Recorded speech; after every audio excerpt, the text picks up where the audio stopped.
Alright, what is good, ladies and gentlemen? It is the Master Viewer back again with another review, and today we are doing a review for Ninjago Season 7 Hands of Time. I'm a bit short on time myself as of the moment. I have to be somewhere in about half an hour, so we are going to try to get this review done. We're not going to try to spend too much time on this. No, we'll spend as much time as we need, but it's like, I don't know, the longest review up until this point was, I think, like Skybound: The Last One, which only took about 28 minutes, and I see a spider on my wall, so I have to go deal with that for a second. I'll be right back. Alright, sorry about that yet. So we are going to get into the review. Let us just begin, starting off with the plot. So the plot of Season 7 is that basically we're going back into the past, and basically we're not going back into the past, but basically in the past, you had, right after the Great Serpentine War that happens, Master Wu and Garmadon, they both ended up having to fight the Time Twins, which were the Elemental Masters of Time. They helped the Elemental Masters win the Serpentine War. And like they directly did not help, like they helped out. They weren't like the cause of why they won. Like, you know, they were probably pretty useful. So they ended up deciding that, you know what, we have the strongest elemental power, which is time, and so we are the ones that should be ruling over Ninjago. And so they end up turning on all the elemental masters and basically saying that they are going to rule Ninjago because they have the strongest element. So Kai and Nia's parents, Maya and Ray, they end up forging these time blades. They're called They're called time blades, and they're made of chrono steel, which is able to. It's weird. It says that it's specifically like steel that's able to subdue elemental powers, like capture elemental masters' elemental powers.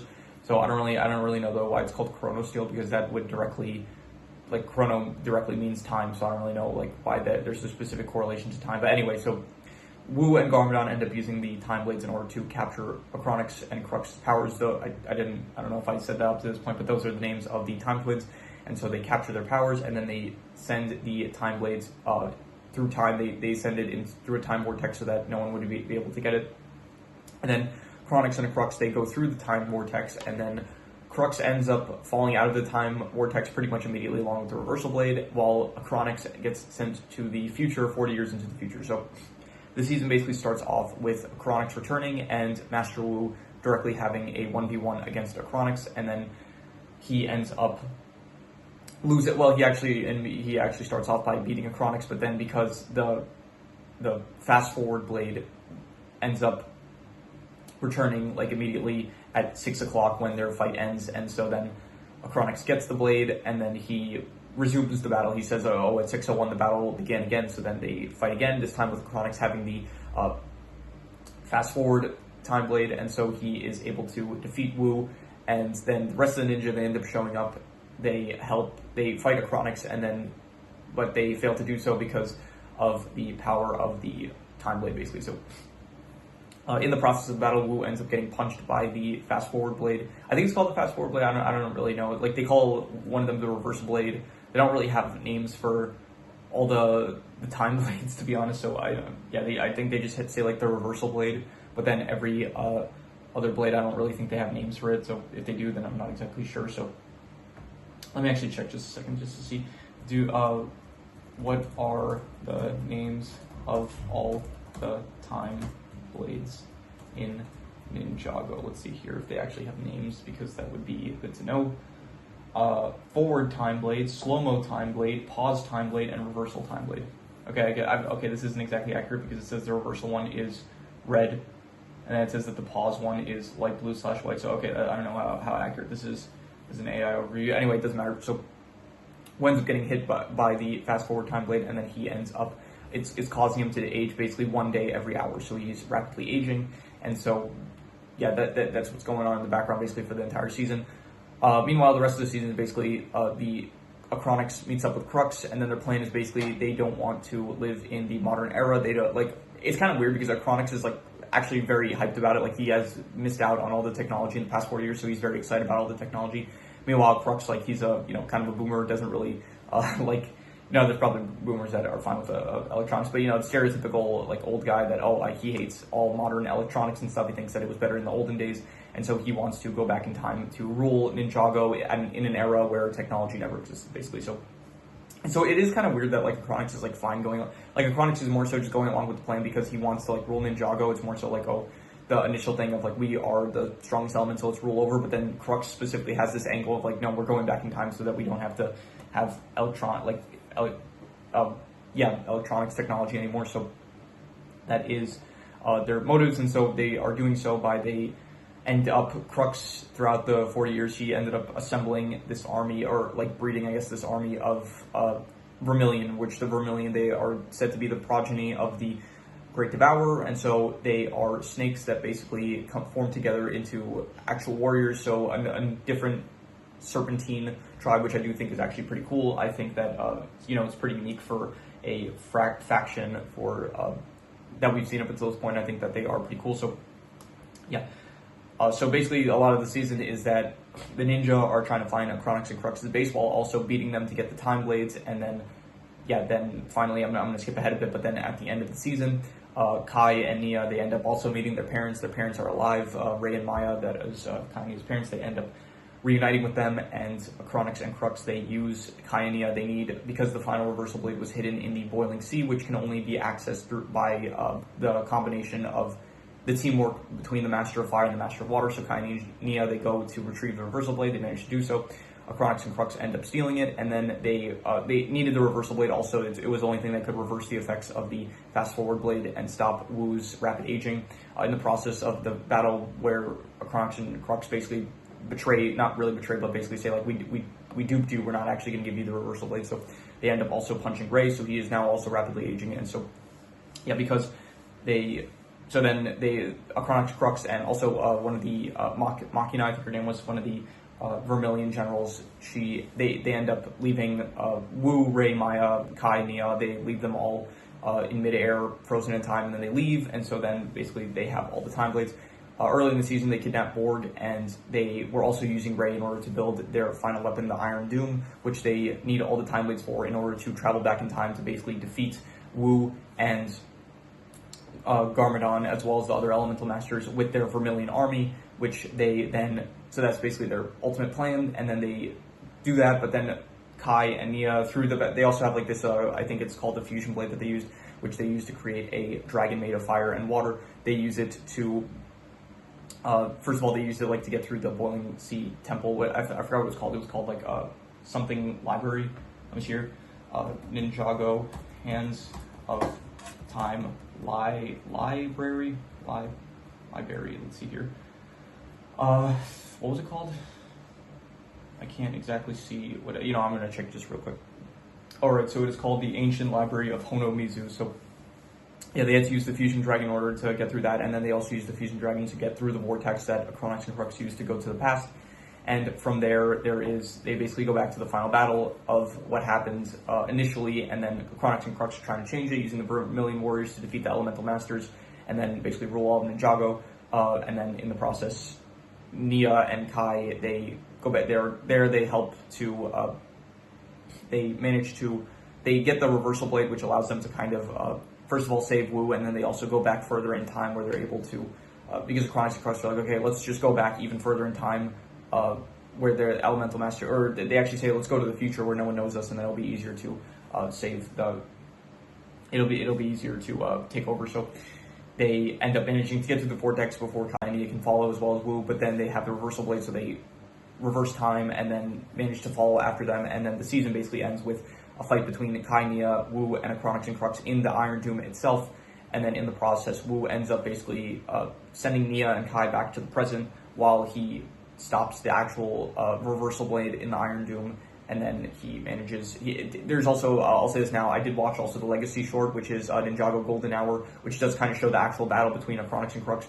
And so you do basically see it is kind of, spoilers, I guess, for anyone that doesn't want to get spoiled for Season 8, but it does show basically in the process how Wu, he was, I guess at some point he was struck by the reversal blade, which caused him to start aging back in time. And then they do go to like all these major events that happened of Garmadon about to get bit by the Great Devourer, Lloyd using his golden power in order to give the ninja their elemental powers. They go to like key moments in Ninjago history, and then Chronix and Crux are basically trying to change it in order to, cause the ninja to never form like their team or whatever. Just change the past because it's going to have like drastic consequences in the future. That's what Chronix and Crux are trying to make happen, while Wu is preventing them. And then eventually it ends with Chronix and Crux. They end up getting left in time. They're stuck in like. Basically they're just stuck in like in between time where I don't really know how to describe it, but And then Wu, it's weird. He's like he's stuck in the same place, but then he managed to, I guess, get back in season 8. He like left the time rift or whatever, and so it does make me think like, okay, if Wu managed to get back from like the same place, then I'm assuming Chronix and Crux at some point they could also probably get back from from where it was that they ended up in. So, but then I did read a bit of like some theories, and people said like, oh, it's also possible they might have just died in the explosion of the Iron Doom, which is possible. But we didn't see the body, so I want to think that they are able to come back in time, because I will get into this soon. But they are some of my favorite characters in the show. So. But yeah, that is pretty much the plot. There's also, like, I didn't mention this really, but there is some stuff going on in the background of Lloyd kind of becoming the next sensei of the ninja. Like, he is training to be the next master of the ninja, basically. So that's like a big thing throughout the season of none of the other ninja really respecting Lloyd's his status of master and stuff, because he's like a master in training kind of. So that's also going on in the background. There's also this plot of Pixel. She ends up. I guess they actually don't reveal it in this season yet, but it's kind of obvious like when you're watching it. But I guess spoilers. But Pixel, she ends up leaving Zane's body, and then she is basically the new Samurai X. So she is the one that is the new Samurai X, which I think only gets revealed in the next season. But it is kind of obvious, because you do see like, oh, Pixel all of a sudden disappeared. Oh my, there's a new Samurai X, and she's able to change voices. And at first it's like they kind of try to do a red herring where they make you think it's Skylar. Like, I didn't really think it was Skylar, but they say that Nia basically says like, oh, it's Skylar because she's able to like change voices and stuff, which is, she used the Elemental Master of Forms ability to be able to change her voice. So she thinks that it's Skylar, but then she sees that Skylar was talking with Kai at the time that Nia was fighting Samurai X. So it's pretty obvious that it's Pixel like being able to change voices, and the fact that like they put emphasis on Pixel all of a sudden disappearing, and then all of a sudden Samurai X returns. So it's kind of obvious like when you're watching it. I feel like you didn't even like, if you're watching the show for the first time, like you'll pretty easily pick up that it's Pixel. So yeah. Anyway, so the plot of this season, I would say overall, it was I'm going to go with pretty good, I would say. I think that this is another season. I said this about Skybound, where I did say that I actually like I think I personally kind of like the season a bit more than I think the season is actually as good as it is. Like, I said that I think season 5 is better than season 6 Skybound. I think that Possession is a better season overall than Skybound, but I still kind of personally like Skybound better. So I think this is another case where I think that I can see the flaws in the season, but I do kind of have this like personal, not bias, but like I do personally kind of like this season a bit better than some of the other seasons, which you could say are like better overall than, I think that probably like season 4 is probably better than this current season, but I do kind of personally like this season a bit more than, debatably more than season 4, I would say. So, overall, I'm going to say that the plot was pretty good. I would say it was enjoyable throughout the season, and yeah, I'm just going to go with a 7 out of 10. In terms of the characters you have, let's see here, you have the main cast of Ninja as usual. They are fun. I guess Lloyd, the whole thing of him being the new master of the ninja, I guess it works well enough. Like, it wasn't, it wasn't the most interesting plot that they went with, but it was fine, I'd say. Kai and Nia do have a pretty big emphasis in this season. They are the poster ninjas for the season, and I thought it was good. I did kind of like Kai being the poster ninja in something like the original season, as well as like season 4 Tournament of Elements. I think it worked fine in the season, but it was kind of he was, I guess, kind of sharing the spotlight with Nia, I would say. So, but it was all right. I didn't think anything bad about it. Jay, Cole, Zane, they're all good as usual. Cole being once again human in the season, he's no longer a ghost. This takes place right after Day of the Departed. So yeah, Sensei Wu, he was struck by the time punch, and so he is kind of in the background this season, kind of just rapidly aging. So he does, for some reason, act like really I don't know if the word is discombobulated, but he acts very like out of it when the ninja are around, but then when he's alone with Misako, he kind of says like no, like he acts normal, but then when the ninja are around, he starts like acting like crazy and like constantly falling asleep, constantly like just shouting gibberish, which I don't really know why he was doing that. So yeah. Crux and Chronix, I do like them. They're first of all, their designs are like really cool. I think out of all of the villains in Ninjago, I think they have some of the coolest designs for characters themselves. Them being former Elemental Masters, I think is a very nice spin. Once again, like you have similar to, I guess, Moro from season 5, it is cool that we're having like evil turned Elemental Masters. I will say this, out of all the motives for characters to be villains, I guess they have some of the weakest motives of villains. Like it's fine, I guess, if they just went with like we have the strongest elements, so we should be the ones to rule Ninjago. Like, I feel like that's kind of a bit of a shallow motivation, but it is like not, we've seen before, like Garmadon doesn't really have a motivation for wanting to be evil, I guess, except for like the darkness is flowing through his veins or whatever. So I wish they kind of changed maybe the motivations of the characters as well. Like Crux also has the thing of like he hates technology, wants to go back to when there wasn't technology, but then it's kind of undercut by the whole thing about Chronic's loving technology, and so he's still going for the same goal of going back in time and trying to like ruin technology, even though he clearly very much loves it. So I feel like it was a bit it wasn't the most well written with all of the. I feel like they could have written their motives a bit better, Crux, but even so, they're very cool, I would say. So yeah, definitely good. Pixel, she is, she plays Samurai X in this, but they don't really reveal it this season, but I guess Samurai X, it is cool that we see Samurai X once again in the season. Very, they did establish Samurai X early on, and it's been a while since we've actually seen Samurai X, and so I feel like it's nice that they are actually bringing Samurai X back in a different role, so that is cool, I would say. Misako was fine. Cyrus Borg, he is just working for, he's forced to work for Chronix and Crux throughout the season. He doesn't really want to be in the position that he is in working for them, but he doesn't really have a choice, and he was fine once again. Ronan and Dareth, they're also in this, I guess, for a bit. They are also good, I would say, and not really, as usual, they're good, nothing really much to say about them. Ray and Maya, they're in this, and I think they were cool. I think it was cool to see, like, Kai and Mia's parents finally in the mix, and as well as, like, even seeing some of the other Elemental Masters when they were younger. Like, you see some of, like, Jay's mom, the Elemental Master of Lightning. You see her kind of in the battle, and so she kind of has, like, the same traits as, like, Jay, sort of, so it is cool to see some of the previous Elemental Masters, and just them, just cool to expand the lore a bit more of the characters of Ninjago. It's always cool. So overall, I'm going to give the characters, I would say, and I would go, I'm going to say an 8 out of 10. I'm going to say that they were great. I like them a lot. I also, it's not written here. I don't really know why they're not mentioned, but Commander Machina, as well as, I think their names were, I forgot their names. Let me see here. Ninjago, Vermilion Generals. Let's see here.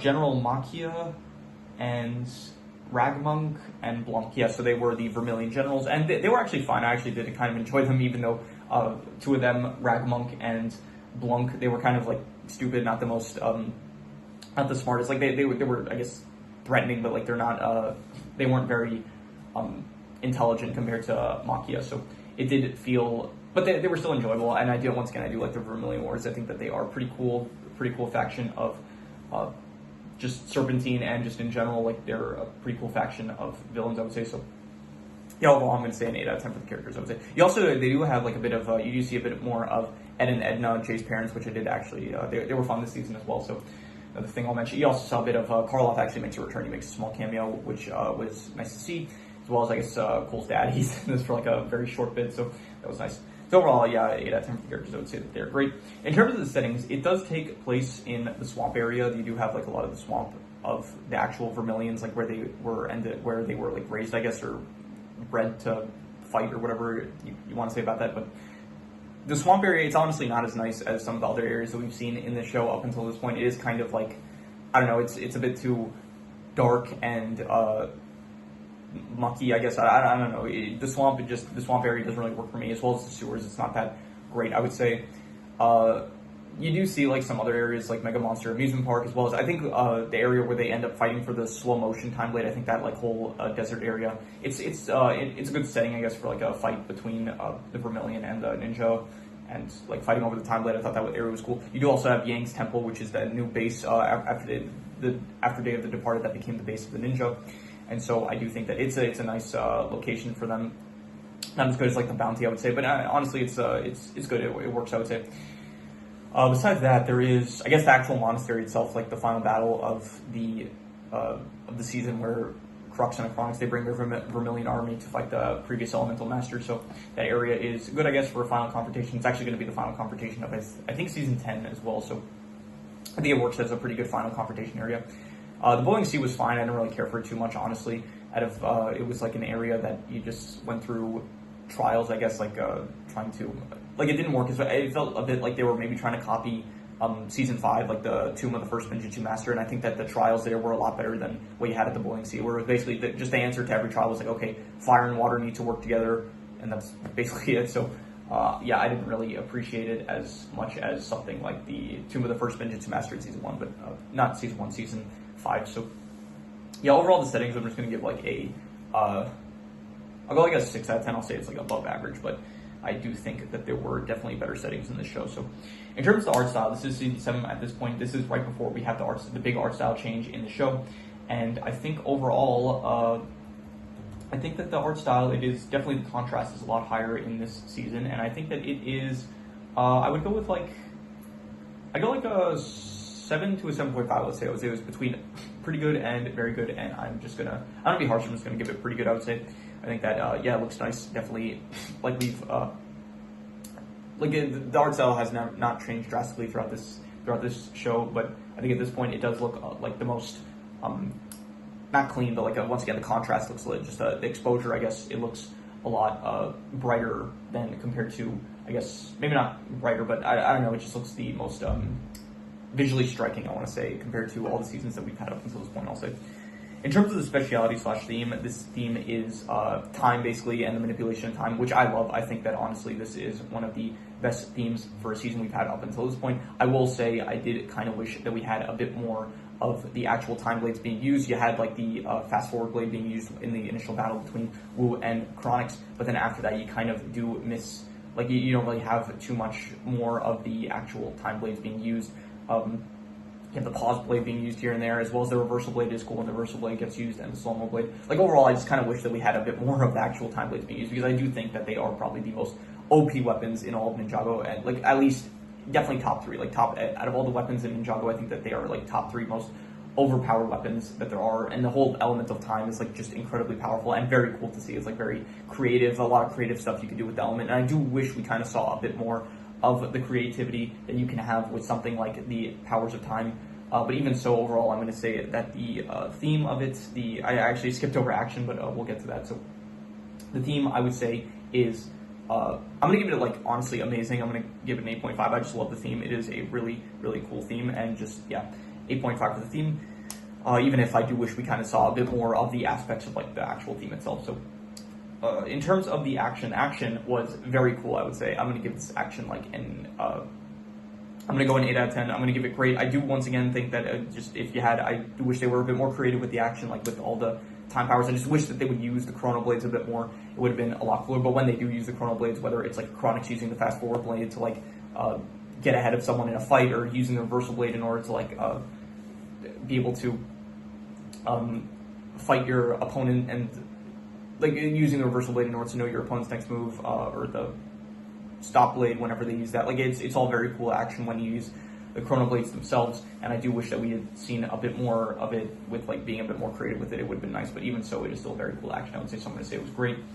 It did, I am wondering now, I thought, you know what would be a cool fight? The reversal blade versus the Sword of Sanctuary, where you can see your opponent's next move, because that would be, like, 2 weapons that you're able to, like, one weapon you see what your opponent's about to do, and then your opponent does it, and then he fails, but then he goes back in time, and so he's able to predict the new thing. That I think that would be a fun, interesting fight to have between 2 characters, which we'll probably never see, but, you know, never say never, I guess, and you can always be hopeful. So in terms of the worst thing, I'm going to say the worst thing is probably just, like, once again, I just kind of wish that they were a bit more creative, and I would say, like, the extent of their creativity this season, I would say it was decent. I'll give it, like, a 5.5, but even so, I do wish that they were a lot more creative with the powers of time and the elements of the actual time blades and stuff. So I'm going to give it a 5.5 for the worst thing, like, just was the extent of the creativity of the time blades, I'll say. So in terms of the best thing I'm going to say is probably, once again, just the theme of the time and the time blades themselves. They're just, like, really cool weapons. I would say some of the coolest, like, I would say, like, the only thing that compares up until this point was, like, maybe the Staff of Elements, where it's, like, you have all the elements at your disposal, but these are, like, the actual element of time. I think, honestly, like, I'll get to this probably, like, later on. I'll do, like, I'm going to do, like, a tier list of probably the characters. I'll probably use the Chronix and Crux with their time blades, so, but I will do, like, probably a character tier list when I'm done with all, like, reviewing all the seasons, as well as I'll probably do, like, an actual weapon tier list for all of the weapons in Ninjago. So that is going to be fun ranking those, because those are, like, just the weapons themselves. They're so cool, like, being able to stop time. Alright, so apologies for that. We actually had a bit of a time skip ourselves here. It is actually multiple hours later. It's currently, like, almost 4 o'clock in the afternoon, so yeah, I didn't have enough time to finish the original recording, so we're continuing now.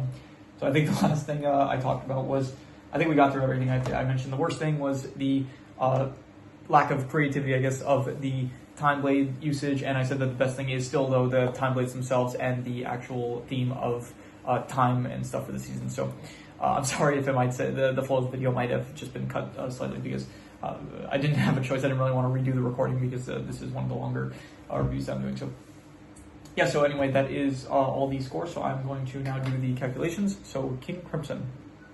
Alright, so it ends up coming out to about a 7.5, which would be very good, and I think I would probably give it about a, between a 7 to a 7.5, and I think I'll be generous, I'll give it a 7.5. I would say that this is very good. Once again, it's kind of similar to Skybound, where this is a season that I personally like. I think it's very good. However, I can see the flaws in it, and I can say that certain seasons are better than this season, even though I kind of like personally like the season a bit more than some of the other seasons. So yeah, very similar vein to Skybound in that sense. But yeah, overall, I would give the season, I would say, a 7.5. I thought it was very good.